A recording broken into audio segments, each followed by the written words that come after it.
In the golden age of cinema, when the world looked at Hollywood, they saw a dream factory. They saw stars, red carpets, and the timeless hero of the West, John Wayne. But behind the heavy velvet curtains and the bright studio lights, a much darker reality was unfolding. It was an era of paranoia, betrayal, and a silent war for the soul of American culture. While most actors were mere pawns in the hands of powerful studio heads, one man refused to follow the script. John Wayne wasn't just a movie star. He was becoming the most formidable shadow boss the industry had ever seen. The late 1940s and early 50s brought with them the Blacklist, a period where a single whisper of political suspicion could end a career forever. Hollywood was paralyzed by fear. Writers, directors, and actors were turning on each other to save their own skin. In this atmosphere of distrust, Wayne didn't hide in his dressing room or stay silent like so many of his peers. He stepped into the smoke-filled boardrooms where the real power resided. He understood that in a town built on illusions, the ultimate weapon wasn't a gun, it was influence. This was the beginning of his transformation from a screen legend into a political and industrial titan. Wayne's involvement in the Motion Picture Alliance for the Preservation of American Ideals wasn't just a hobby. It was a strategic move for dominance. He saw how the industry was being manipulated from within, and he decided to build his own fortress. He knew that the only way to be truly free in Hollywood was to own the tools of production. This realization wasn't born out of greed, but out of a desperate need for survival in an industry that chewed up and spat out its icons. He watched his friends lose their livelihoods and vowed that the same would never happen to him. He was building a wall around his legacy, one brick at a time. Wayne realized early on that as long as he worked for the major studios like Warner Brothers or MGM, he was ultimately replaceable. To truly rule Hollywood, he needed his own castle. This led to the creation of Batjac Productions. On the surface, it was just a production company, but in reality, it was Wayne's personal intelligence agency and financial fortress. From this headquarters, he began to orchestrate moves that bypassed the traditional gatekeepers. He was no longer just asking for roles. He was deciding which stories would be told to the world and which scripts would be burned. The formation of Batjac was an act of open rebellion. The studio moguls, men who were used to total obedience, watched Wayne with a mixture of fear and respect. He was moving into their territory, using his own money and his own reputation as collateral.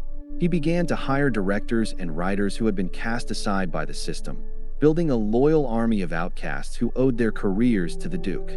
This was how a shadow boss operates, by creating a network of loyalty that transcends simple contracts. He was creating a family, but it was a family built on the harsh laws of the frontier he portrayed on screen. But power attracts enemies. As Wayne's influence grew, so did the target on his back. Secret meetings were held in the shadows of the backlots, where rivals plotted to undermine his projects and sabotage his financial backing.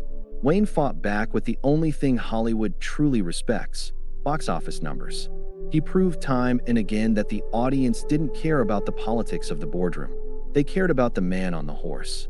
Every time a Batjac film succeeded, Wayne's grip on the industry tightened, and his bank account, though often drained by his massive risks, began to reflect his status as an independent power. The shadow war was fought in the quiet moments between takes.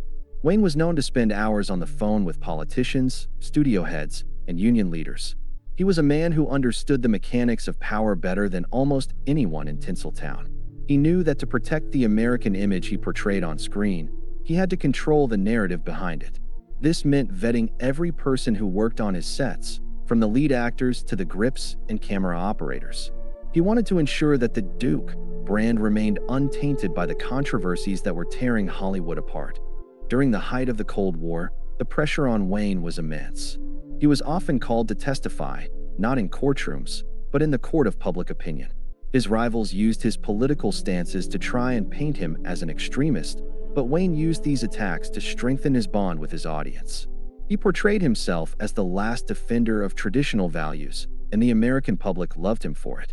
Behind the scenes, he was coordinating with FBI agents and government officials to identify what he believed were subversive elements within the film industry.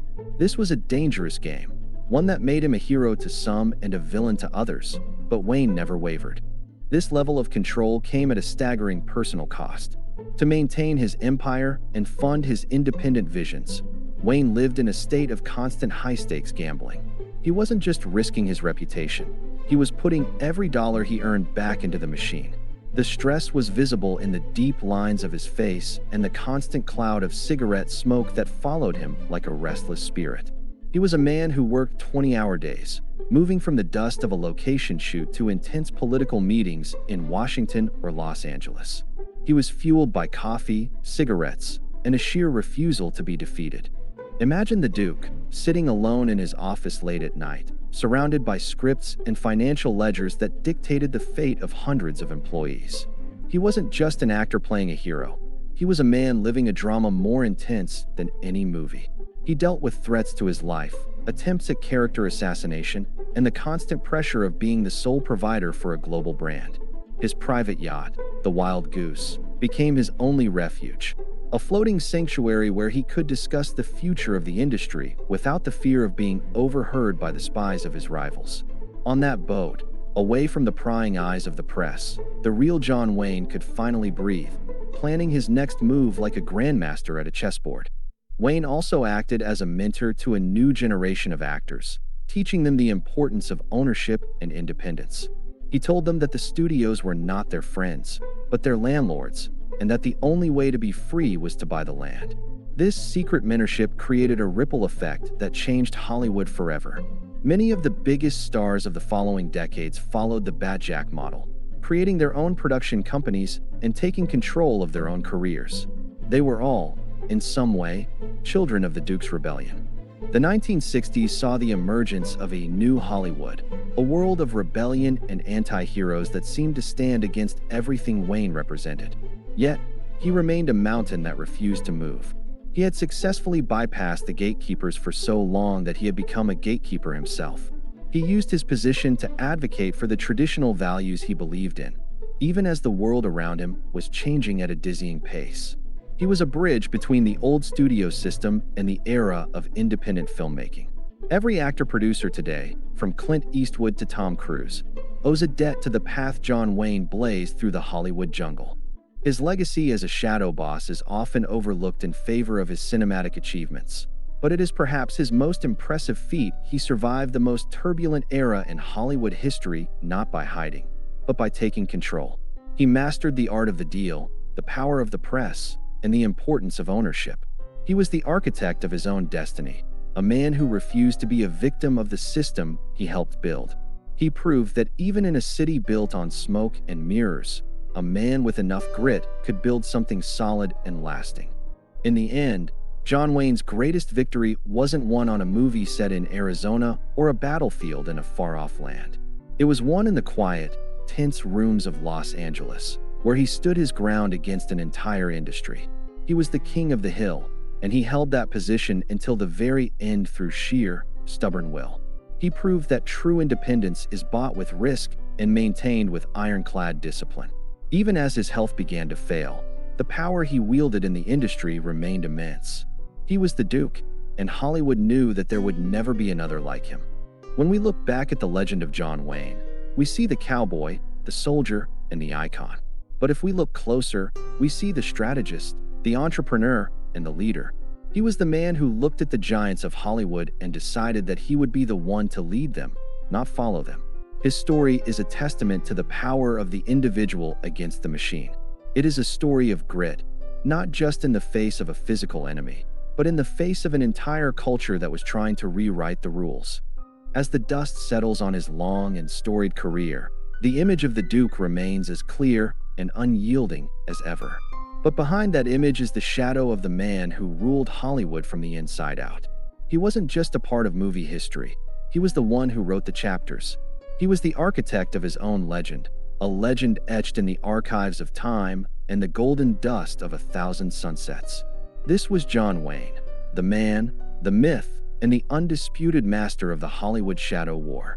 A man who proved that the only way to truly win the game is to own the board.